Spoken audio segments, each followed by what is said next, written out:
பொதுமக்கள் டிவியில் பார்த்துட்டு இருப்பாங்க.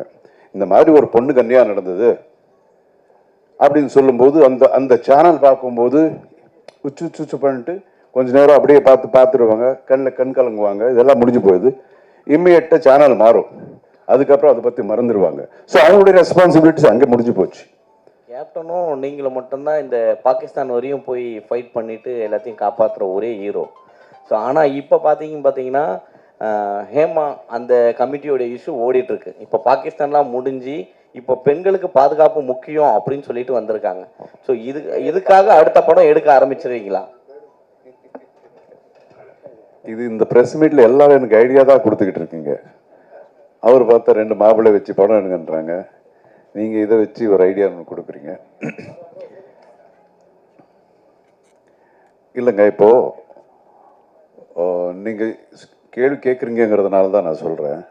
இப்போ கூட ஒரு படம் டைரக்ட் பண்ணிட்டுருக்கேன், என்னுடைய டாக்டர் வச்சு தெலுங்கில் பண்ணுற, தமிழ்லையும். இது எனக்கு கூடிய சீக்கிரத்தில் உங்களை எல்லாம் சந்திக்க போகிறேன் அந்த படத்தை சம்மந்தமாக.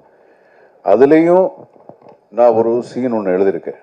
இதுதான் இப்போ நீங்கள் கேட்குறீங்களே, இப்போ நடந்துட்டுருக்குல்ல, இது சம்பந்தமாக தான் ஒரு சீன் ஒன்று எழுதியிருக்கேன். இது வர்றதுக்கு முன்னாடியே. ஸோ ஒவ்வொரு படத்துலேயும் பெண்களுக்கு மட்டும் இல்லாமல் ஒரு சமுதாயத்தில் ஒரு பாசிட்டிவான ஒரு விஷயங்கள் நடக்கணும்.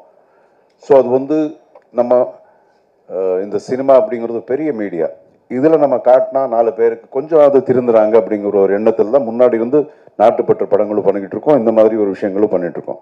இப்போ கூட அதுதான், இந்த ஒரு சின்ன ஒரு குழந்தை ஒரு தப்பாக சில பேர் இது பண்ணிடுவாங்க, ஹராஸ் பண்ணிடுவாங்க.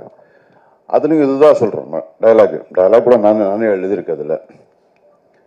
சரி, இதில் ஒரு மாரல் ரெஸ்பான்சிபிலிட்டி அப்படிங்கிறது ஒவ்வொருத்தருக்கும் இருக்கணும். இப்போ நம்ம இங்கே பேசிகிட்டு இருக்கோம், பட் நமக்கு இதே ஆஸ் வி ஸ்பீக் நம்ம கண்ட்ரியில் எத்தனை பேருக்கு அநியாயம் நடந்துக்கிட்டு இருக்கும் தெரியுமா? நம்ம இங்கே பேசும்போது நிறைய நடந்துட்டு இருக்கு. ஸோ எல்லா இடத்துலையும் இப்போ எல்லாரும் காப்பாற்ற முடியாது, ஒரு ஹீரோ அப்படிங்கிறவனை காப்பாற்ற முடியாது. பட் அது ஒரு பேசிக் உணர்வு அப்படிங்கிறது ஒவ்வொருத்தருக்கு அந்த மாரல் ரெஸ்பான்சிபிலிட்டிங்கிறது இருக்கணும். இப்போ நான் சொன்ன சீனு இங்கே படம் இன்னும் வரல, பட் நீங்கள் கேட்கறதுனால சொல்கிறேன், சொல்லக்கூடிய ஒரு நல்ல விஷயம், அதனால தான் சொல்கிறேன். இப்படியே பண்ணும்போது ஒருத்தர் என்ன பண்ணிடுவார், ஒரு சின்ன பையன் வீடியோ எடுத்துகிட்டு இருப்பான். ஒரு சின்ன பையன் ஒரு ஃபோன் மொபைலில் அப்படி எடுத்துகிட்டு இருப்பான். அதுக்கப்புறம் அவனை பிடிச்சிக்க, இந்த பையனோட ரெஸ்பான்சிபிலிட்டி என்ன? அவன் என்ன பண்ணிடுவான், இதெல்லாம் எடுத்துட்டு இப்போது ஒரு பொண்ணை பற்றி ஆதங்கமாக பேசிகிட்டு இருக்கும்போது இப்படி நடந்தது அப்படி நடந்தது அப்படிங்கிற ஆதங்கமாக பேசும்போது ஒரு பையன் எடுத்துகிட்டு இருப்பான். அவனுடைய ரெஸ்பான்சிபிலிட்டி எதுவும் இருக்குன்னா அதை எடுத்து ட்விட்டரில் போடுவான், இன்னொன்று போடுவான், இன்னொரு சோஷியல் பிளாட்ஃபார்மில் போட்டுருவான். அதில் எவ்வளோ லைக்ஸ் வருதுன்னு மட்டும்தான் பார்க்குறான். ஸோ அதோட அவனுடைய ரெஸ்பான்சிபிலிட்டி முடிஞ்சு போச்சு. ஓகே, ஸோ இதே மாதிரி நீங்கள் பார்த்தீங்கன்னா பொதுமக்கள் டிவியில் பார்த்துட்டு இருப்பாங்க, இந்த மாதிரி ஒரு பொண்ணு கன்னியாக நடந்தது அப்படின்னு சொல்லும்போது அந்த அந்த சேனல் பார்க்கும்போது உச்சு பண்ணிட்டு கொஞ்ச நேரம் அப்படியே பார்த்துருவாங்க, கண் கலங்குவாங்க, இதெல்லாம் முடிஞ்சு போகுது. இம்மிடியட்டாக சேனல் மாறும், அதுக்கப்புறம் அதை பற்றி மறந்துடுவாங்க. ஸோ அவங்களுடைய ரெஸ்பான்சிபிலிட்டிஸ் அங்கே முடிஞ்சு போச்சு. இதே மாதிரி தான் எல்லாருக்கும், ஈவன் டிவி சேனல்ஸும் அப்படி தான். ஏதாவது ஒரு விஷயம் வந்தால் அதுக்கு ஒரு மியூசிக் ஒன்று போடுவோம், ஒன்று பேக்ரவுண்ட்ஸ் எல்லாம் பண்ணிட்டு அது ஃபுல்லு முடியுது. அதுக்கப்புறம் அவங்களோட ரெஸ்பான்சிபிலிட்டி அங்கே முடிஞ்சு போயிடுது. ஸோ இப்படி இருக்கக்கூடாது. எப்படி இல்லாமல் ஒவ்வொருத்தருக்கும் அந்த ஒரு ஃபீலிங் இருக்கணும், ஒரு மாரல்